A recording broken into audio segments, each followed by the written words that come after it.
अस्सलाम वालेकुम।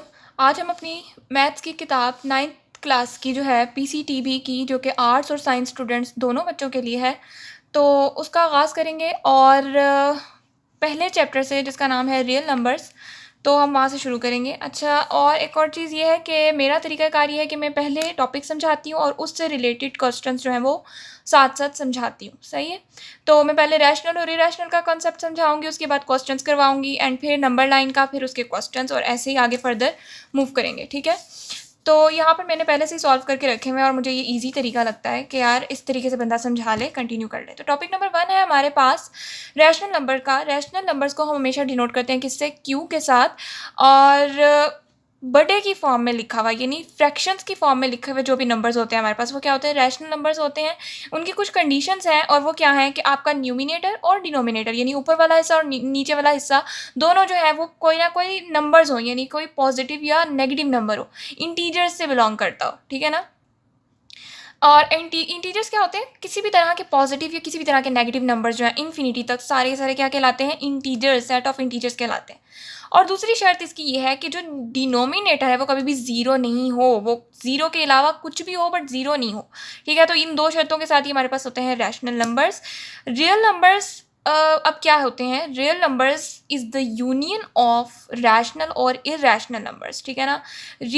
हमसे कोई पूछे कि रियल नंबर क्या होता है, तो हम कहेंगे क्या?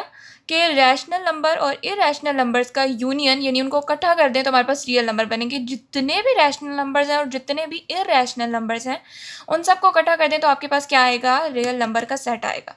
ठीक है? रैशनल नंबर्स दो तरह के होते हैं हमारे पास, जैसे कि पहला लिखा हुआ है टर्मिनेटिंग डेसिमल, और दूसरी चीज़ इसकी होती है क्या टाइप? Non terminating decimal.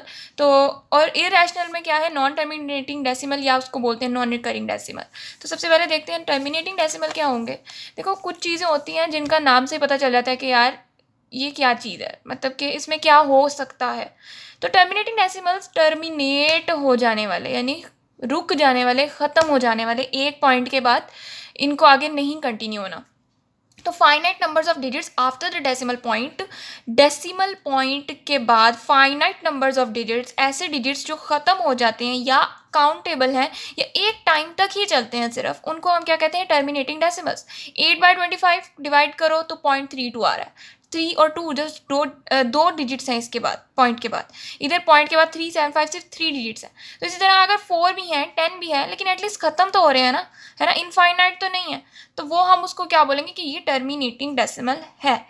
और non terminating decimals, non terminating का मतलब क्या है यार? जाहिर बात है, जो नहीं खत्म होंगे, अप टू सॉन चलते रहेंगे। ठीक है? और रिकरिंग का मतलब क्या होता है? अच्छा, रिकरिंग बहुत कंफ्यूज कर देता है, तो आप इसके ऊपर लिख सकते हैं कि रिपीटिंग डेसिमल, कि जो बार बार रेपिटेशन शो करेंगे और इनफाइनाइट टाइम तक चलते रहेंगे। देखो, पॉइंट के बाद 3 3 3 3 अप टू सो ऑन चलता जा रहा है। ठीक है ना?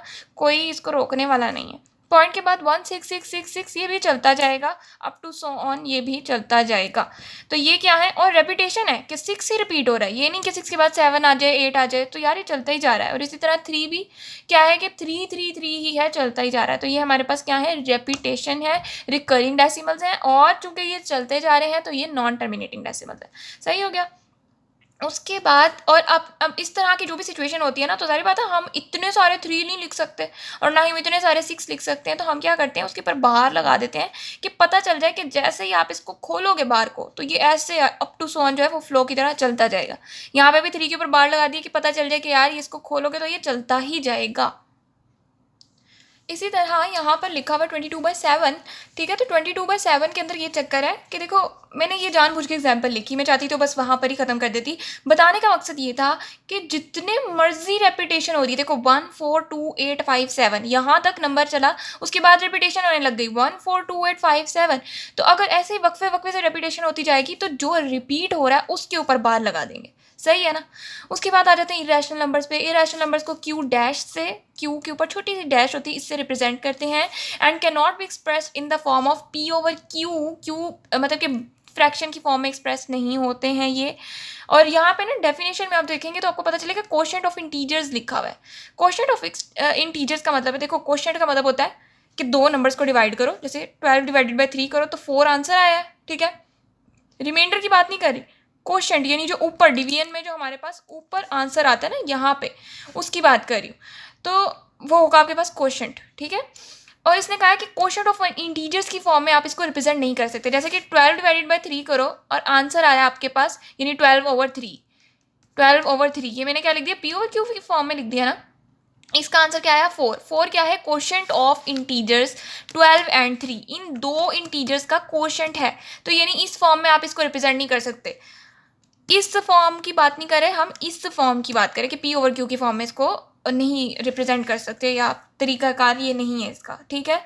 और इसके बाद मैंने ये बात पहले भी बता दी कि रियल नंबर्स क्या होते हैं, क्यू और क्यू डैश का यूनियन होते हैं। इसके अलावा आगे लिखा हुआ है नॉन टर्मिनेटिंग डेसिमल्स।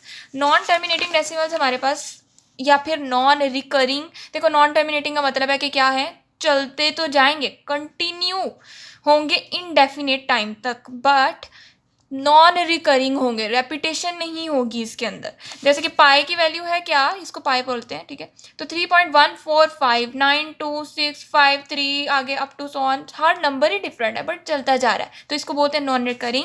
अच्छा, इसी तरह ये भी याद रख लेना कि पाई और इसी तरह कोई ख़ास चीज़ें जिनकी वैल्यूज़ होती हैं ना, जो कि प्री डिफाइंड जिनकी कुछ वैल्यूज़ होती हैं, तो उस तरह के नंबर्स क्या होते हैं, इरेशनल नंबर्स होते हैं। ये अब एक हिंट है, ठीक है, याद रख लेना।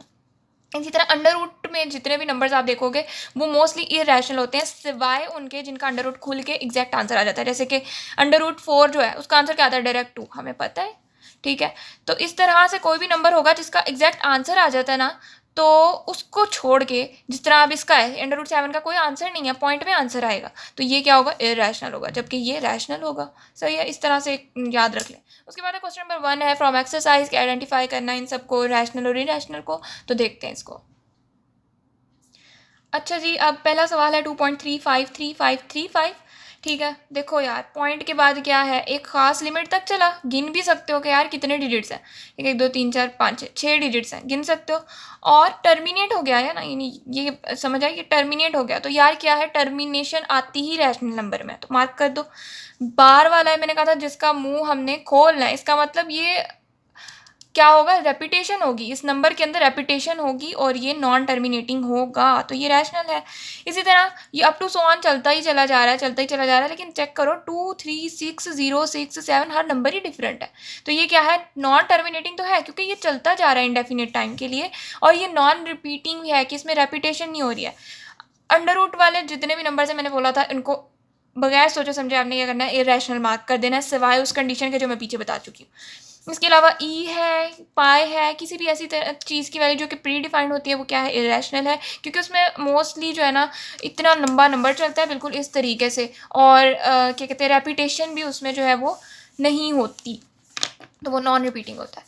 इसके अलावा 5+√11। अच्छा, मैंने यहाँ पे देखा कि ना बहुत सारे लोग ये बता रहे थे कि ना ये प्रॉपर्टी होती है, और हाँ होती है, कि रैशनल को और इरेशनल नंबर, ये देखो 5 हमारे पास क्या है, रैशनल नंबर है। क्यों है, क्योंकि आप 5 को लिखो, आपको पता है किसी भी नंबर के नीचे अगर कुछ भी ना हो तो उसके नीचे 1 होता है, तो आप इसको पी ओवर क्यू कहला सकते हो। येस, ये पी ओवर क्यू की फॉर्म में है, बट अंडर रूट वाली हर वैल्यू मैंने आपको बताया था, जैसे 11 है, उसका कोई डायरेक्ट अंडर रूट तो नहीं निकलता आंसर, तो ये क्या है, इरेशनल है। तो किसी भी रैशनल को इरेशनल में जमा करें तो लोग कह रहे हैं कि इरेशनल आएगा, प्रॉपर्टी भी है। बट आप सिंपल पकड़ो कैलकुलेटर और सिंपल कैलकुलेटर के अंदर सॉल्व करो, तो 5 को ऐसे ही लिखा रहने दो, अंडर रूट 11 की वैल्यू निकालो, ये आएगी समथिंग लाइक दैट, और इन्फिनिटी चलती जाएगी। सही है, तो आपको पता चला कि ये इरेशनल है, ये रैशनल है, ये रैशनल है, ये इरेशनल है। इन दोनों को सम करो तो आपके पास कुछ इस तरह की वैल्यू आएगी, पॉइंट के बाद 3 1 6 6 2 4 7, it's non terminating and non repeating, so that's why it will called irrational, ठीक है। इसी तरह 3 और अंडर रूट 13, कुछ लोग बोल रहे हैं कि इरेशनल को इरेशनल में जमा करें तो आंसर इरेशनल ही आता है, तो इसको लॉजिकली प्रूव करके देख लेना चाहिए कि अंडर रूट 3 का आंसर कैलकुलेटर में निकालो, ये आएगा, अंडर रूट 13 का आंसर निकालो, ये आएगा, और इन दोनों आंसर्स को एक तरह से प्लस कर दो तो आपके पास ये आएगा। यार पॉइंट के बाद देखो, नॉन टर्मिनेटिंग है और नॉन रिपीटिंग है, तो ये रैशनल है। सही है, तो लॉजिकली भी प्रूफ जो है वो होना चाहिए किसी बात का। 15/4 सिंपल आंसर निकालो, 3.75 आ रहा है, तो ये आपके पास क्या होगा, रैशनल, क्योंकि पॉइंट के बाद वो दो डिजिट्स हैं और वो खत्म हो रहे हैं, और ये क्या है, टर्मिनेटिंग डेसिमल।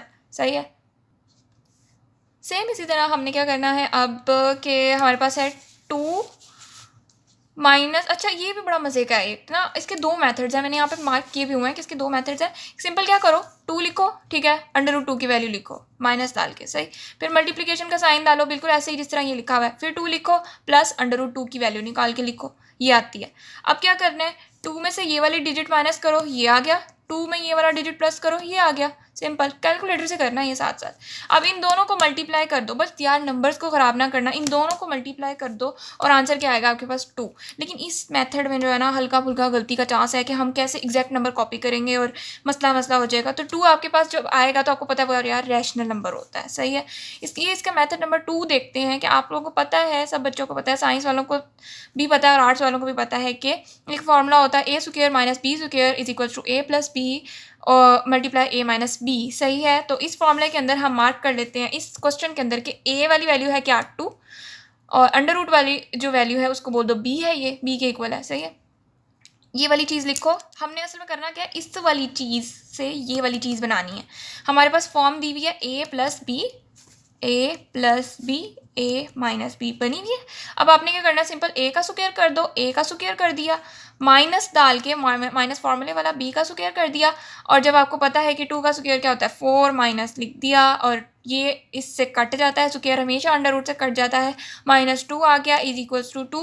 मैंने कहा था हर बात की लॉजिक समझने की कोशिश किया करो, और ये छोटी छोटी चीज़ें जो हम पढ़ते हुए आए हैं यार बचपन से कि अंडर रूट 2 की वैल्यू होती है हमारे पास हमेशा 1/2, और जब अंडर रूट जो होता है ये बाहर वाले स्क्वायर से कैसे कटता है कि ये वाला 2 और ये वाला 2 ऐसे करके कट जाते हैं, ये अंडर रूट का 2 है, समझ आई। तो ये इस वजह से हमारे पास 4 - 2 = 2 आंसर आ गया, जो कि हमारे पास क्या है, रैशनल नंबर है, सही है। ठीक है, नोट्स बने हुए हैं, वीडियो का टाइम ज़्यादा हो रहा है, इस वजह से मैंने सोचा है कि मैं अभी इस वीडियो में एक ही पार्ट को कंटिन्यू करके चलती हूँ। मिलते हैं नेक्स्ट वीडियो में, और फिर मैं इसको प्लेलिस्ट की फॉर्म में डाल दूँगी तो फिर बहुत ईजी हो जाएगा, सारे क्वेश्चंस आराम से लाइन बाय लाइन मिल जाएंगे, सही है। तो मिलते हैं नेक्स्ट वीडियो में, अल्लाह हाफिज़।